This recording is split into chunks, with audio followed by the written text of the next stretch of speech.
What up, people? Welcome back to some more Yu-Gi-Oh! Alright, so today's deck will be a warrior deck. Alright, so I could have went with Six Sams or Battling Boxers or anything like that, but I wanted to go sort of old school-ish warrior. So it's an equipped warrior deck. And there's a little bit of a sort of a different in it. So let's go. We got a BLS. Oh, it's like the boss monster of the deck. Then I put in three Suke Knight. When an opponent's monster declares an attack while you have no cards in your hand and this card is in the graveyard, you can special summon it, then in the battle phase. I can only use it once per turn, so that's cool, and it's just like it's like a battle fader that comes from the graveyard, which I like. And it's a warrior, and it's level 4, so. And 1700 attack isn't too bad, especially with all the equipped stuff I have in here. Then I have Gaia the Midnight Sun. I have 3 of them. It's a level 4, 1600 attack, so it's all warriors are usually lower attack, but have good effects most of the time. You can only use each effect of Gaia the Night once per turn, so you can use each one of these effects once per turn, which is awesome. This card is amazing, actually. You contribute 1 other light monster you control, add 1 dark warrior type monster from your deck to your hand, then send 1 card from your hand to the graveyard. That's just 1 effect. Then you can banish 1 dark monster from your graveyard, then target 1 monster on the field. It loses 500 attack until the end of your opponent's turn. So there's a lot going on with this guy. It's a good way to fill the graveyard for BLS. That's why I didn't put in like Foolish Burial or Dark Graffer, Griefer, or whatever. This guy pretty much does it all, so I like him a lot. Then we have Zaloog. It's an older card, yes, but the effect is still really good. It's a level 4 dark monster. When it inflicts battle damage to your opponent, you can either discard 1 random card from your opponent's hand or send the top 2 cards of your opponent's deck to the graveyard.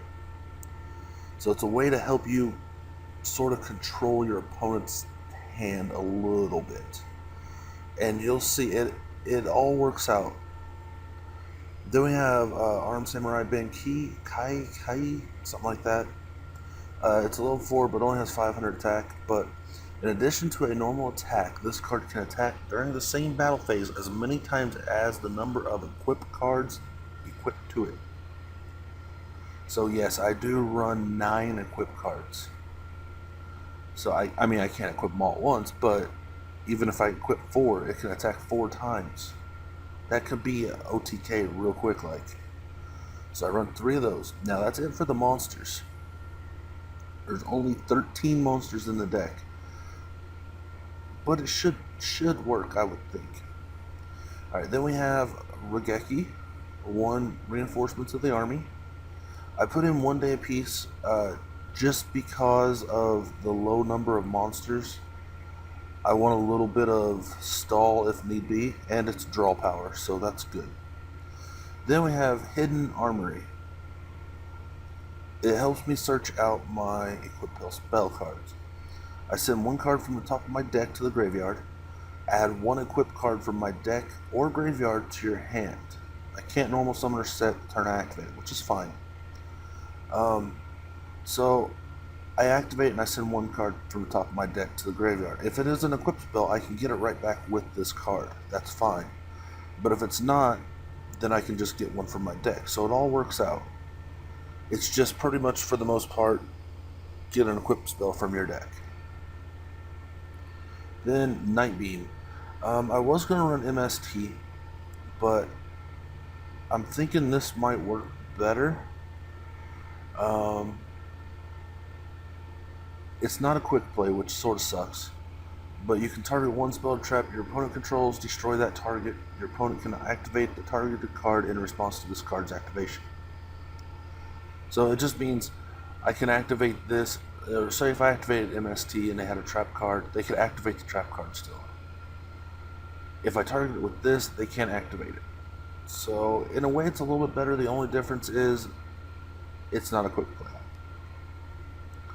Now this is where the deck sort of takes a different turn. I put in Final Countdown. Usually you don't see this card in anything but stall decks. I want a couple win conditions instead of just the whole, okay, I'm going to stall for 20 turns and then destroy you. No. I want to be able to win by beating you down if possible. If not, I'll stall for 20 turns if possible and win that way. That's what I wanted that for. But you pay 2,000 life points after 20 turns have passed, counting the turn you activate it. You win the duel. It's just a win condition. Now, this is another sort of change in a normal deck. Convulsion of Nature.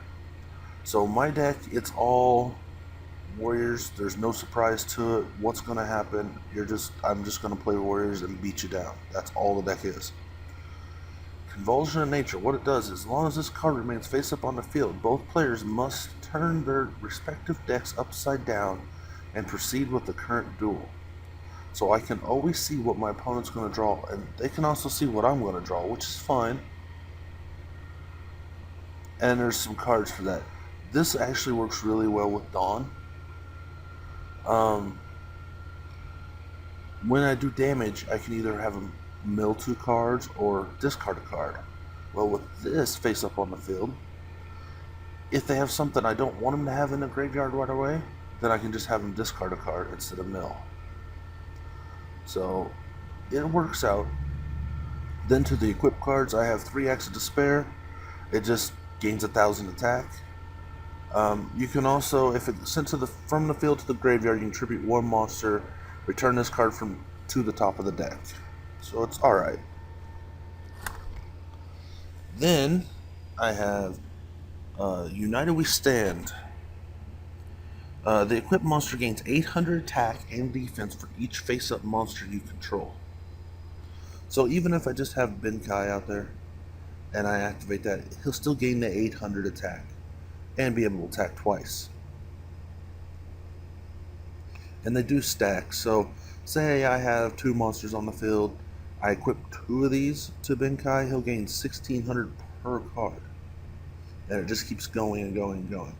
So these are really nice. And paired with Mage Power is really nice too. The equipped monster gains 500 attack and defense for each spell and trap card on the field you control. And it counts for itself. So at least 500 when you play that card. Not the biggest boost, but it can add up to be 2,500. And 2,500 times 3 is 7,500. That's a lot of damage you can add. Alright, then to the traps. We have Pyro Clock of Destiny. This helps with Final Countdown. Move the turn count forward by 1 turn. The turn in which this card is activated continues as normal. So you're boosting ahead by 1 turn. Really nice. Then we have Defense Draw. Activate only during damage calculation during your opponent's turn. The battle damage you receive will become 0, draw a card. Okay, so we got 2 of those. Then we have 1 Bottomless Trap Hole. It's pretty self-explanatory, just banishes 1 monster. Then we have Conscription. Okay, this one I like with Convulsion. Excavate the top card of your opponent's deck, and if it's a monster that can be normal summon, set, or special summon, or normal summon or set, special summon to your side of the field, otherwise add that card to your opponent's hand. So with Convulsion of Nature, I can see what my opponent's going to draw. I activate this. If it's a monster I can normal summon, I can summon it to my side of the field. So I like that. It really works well with that. I mean, yes, I could drop all of these and I could drop the Convulsion of Nature and be it right at 40, but this gives the deck a little bit of a different You know, a little bit more personality than just a normal warrior deck. Then there's 2 Mirror Force and 2 Call of the Haunted. And that's it for the main deck. Now the extra deck, I didn't add a lot to it. I could have, but I didn't see the point in adding a big bunch to it. So we have number S39 Utopia Prime. It takes 3 level 4 light monsters, which we have, or you can summon it using a number 39 Utopia. If your opponent's life points are at least 3,000 higher than yours, you can detach 3 materials from this card, then pay life points so that you only have 10 left. Destroy all special summon monsters your opponent controls. And if you do, banish them, then inflict 300 points of damage for each monster banished this way. I will probably never ever use that effect. So I only have 10 points left. Yeah, I probably will never use that effect, but it's there. I mean, if I'm running low on life points, why not? Then we have Dark Rebellion XYZ Dragon. Still my favorite. Takes 2 level 4s, detach 2, and gain half of 1 card. Yeah, that whole thing. Then we have number C39 Utopia Ray. 3 level 4 light monsters, or use 39 Utopia. You can detach 1 material from this card. It gains 500 attack, and 1 monster your opponent controls loses 1,000 attack until the end of the phase. You must have 1,000 life points or less to activate and resolve this effect. Okay. So there's 2 of those. Then we have 2 Utopias. You can detach a material to negate an attack. It has no materials. When it's targeted for an attack, it gets destroyed. Then there's 2 Blade Armor Ninjas. 2 level 4 warrior types, which is all warrior types in this deck. Once per turn, you can detach 1 material from this card. Target 1 face-up ninja monster you control. This turn, that monster can attack twice during each battle phase. So, I don't think there's any... No, that's a samurai. Yeah, there's no other ninjas in the deck, so it'd just be targeting himself, really. Which is fine. Doesn't need anything else. Then I have number 101 Silent Armor Arc. It's still a good card. I'm not the biggest fan of running it, but I thought, why not put at least 1 in there just to have. So that is the deck. I could add a lot more extra deck cards, but I probably won't be using the extra deck that much, so I didn't see the point really. But I will call that an episode there. If you like what you saw, leave a like. If you want to see more, hit that sub button. Any questions, comments, tips, suggestions, or any decks you want to see me play, leave it down in the comment box and I will get back with you. But thanks everybody for watching, and I will see you in the next one. Peace.